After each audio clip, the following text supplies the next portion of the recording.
मैं सूरज भारती आप सभी का वर्ड इनकार्नेशन में स्वागत करता हूं। आज का विषय है कैबिनेट मिशन 1946 की प्रमुख विशेषताएं। क्योंकि हम लोगों ने पिछले सेशन में जो भी चर्चाएं की थी वे उसकी सामान्य विशेषताएं थी, मगर आज हम लोग चर्चा करेंगे इसकी प्रमुख विशेषताओं की, और जिसका प्रत्यक्ष रूप से भारतीय संविधान सभा पर क्या प्रभाव पड़ा, और संविधान सभा के सदस्यों का चुनाव कैसे हुआ, और संविधान सभा के सदस्य एक प्रतिनिधि कितने व्यक्तियों का प्रतिनिधित्व करता था। इन्हीं सब बिंदुओं पर चर्चा करेंगे। सबसे इसकी पहली विशेषता की बात की है तो बात करते हैं प्रोविंशियल ग्रुपिंग। प्रोविंशियल ग्रुपिंग से आशय यह है कि प्रोविंस मीन्स होता है राज्य और ग्रुपिंग मीन्स होता है वर्गीकरण, यानी राज्यों का वर्गीकरण।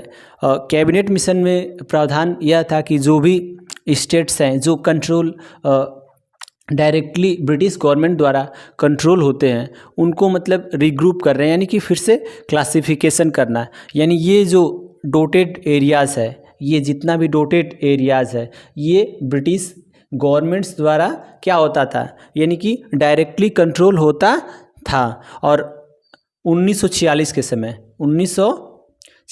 समय जो प्रोविंस थे वो उनकी संख्या थी 11, यानी कि 11 ऐसे प्रोविंस थे जो ब्रिटिश गवर्नमेंट द्वारा डायरेक्टली कंट्रोल में थे, और यहाँ का जो शासन प्रशासन डायरेक्टली ब्रिटिश गवर्नमेंट के द्वारा संचालित होता था।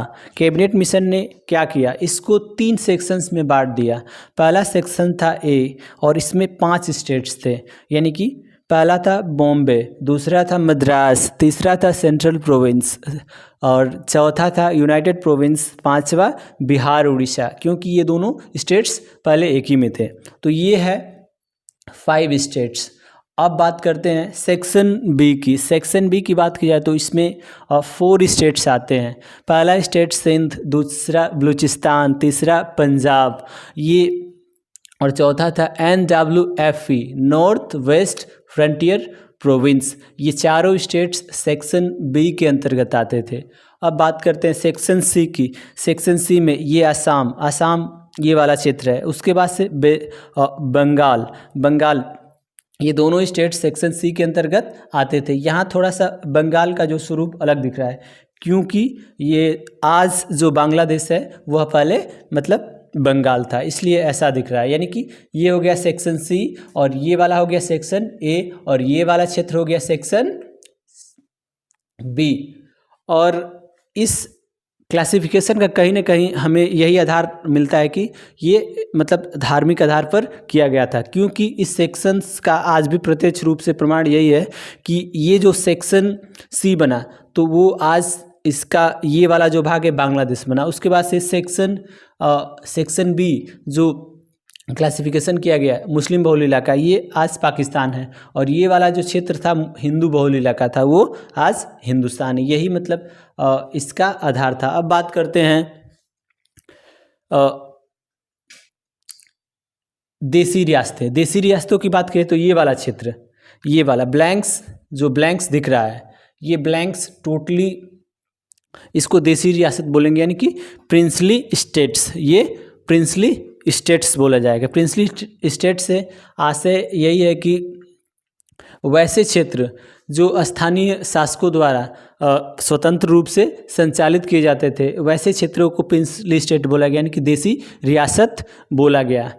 लेकिन कहीं ना कहीं फिर भी ये ब्रिटिश गवर्नमेंट के कंट्रोल में थे, क्योंकि जो भी स्थानीय छोटे छोटे राजा होते थे इन क्षेत्रों में और इन क्षेत्रों में, तो वे क्या करते थे, यानी कि जो भी टैक्स वसूलते थे उसका कुछ हिस्सा वायसराय को देना पड़ता था, यानी ब्रिटिश गवर्नमेंट को देना पड़ता था।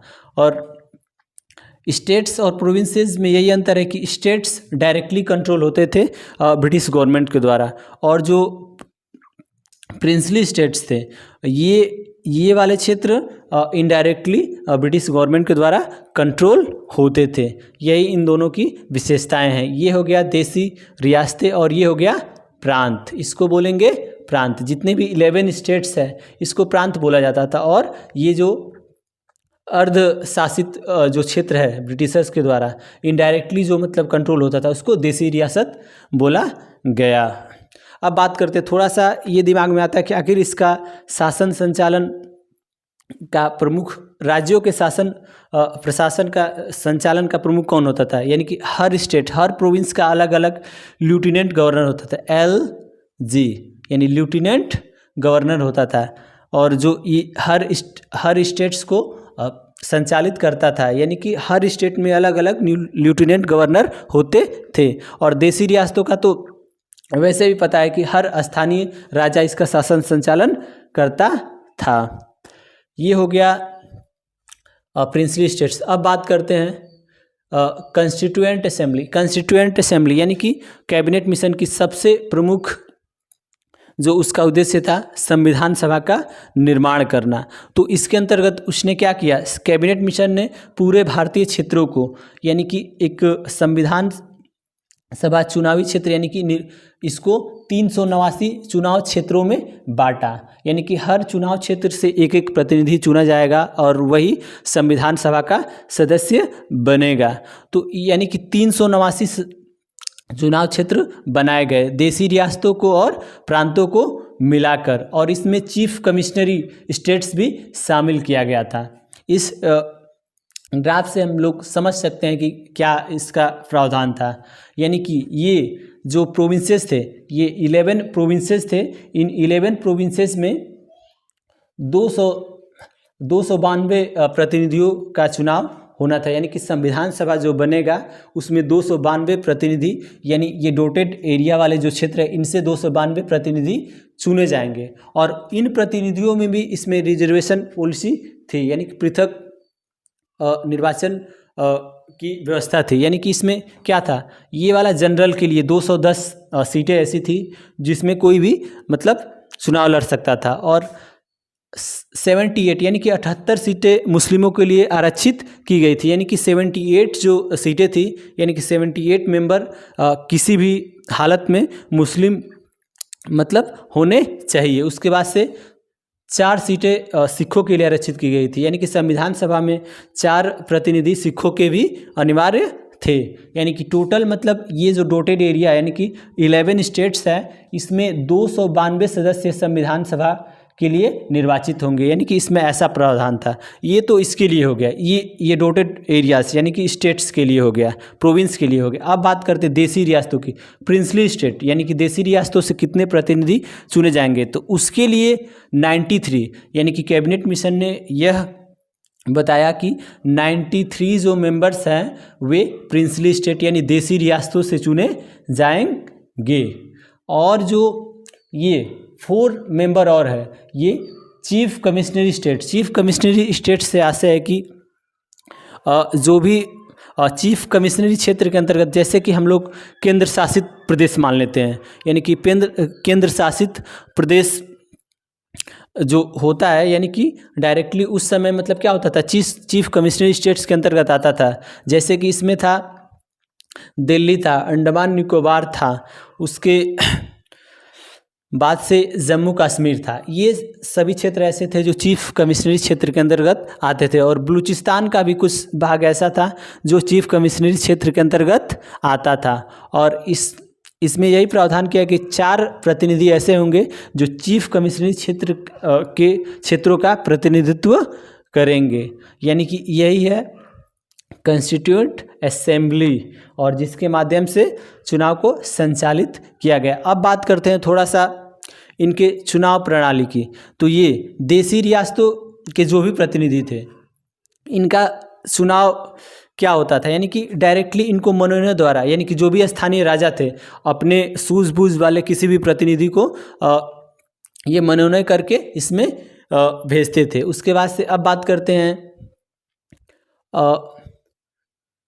Chief कमिश्नरी states. चीफ कमिश्नरी स्टेट्स के जो भी 4 प्रतिनिधि थे जो संविधान सभा के लिए चुने जाने वाले थे, इनका भी मनोनयन किया गया। अब इसके बाद बात करते हैं ये जो स्टेट्स हैं, स्टेट्स में पहले से सब स्टेट्स की अलग अलग अपनी अपनी विधायिका थी, और वही विधायिका अपने प्रतिनिधियों में से इनडायरेक्टली चुनाव करती थी और संविधान सभा का प्रतिनिधि बनाकर संविधान सभा में भेजती थी। यही इसका प्रोविजंस था। यानी कि कहीं ना कहीं इसमें जो भी संविधान सभा का गठन हुआ उसमें डायरेक्टली जो जनता है उसने प्रतिनिधित्व उनको चुनने में नहीं किया, इनडायरेक्टली सभी जो भी प्रतिनिधि थे चुने गए थे। यही था कॉन्स्टिट्यूएंट असेंबली। और हर एक जो प्रतिनिधि था, संविधान सभा का जो प्रतिनिधि था वो 10 लाख व्यक्तियों का प्रतिनिधित्व कर रहा था। धन्यवाद।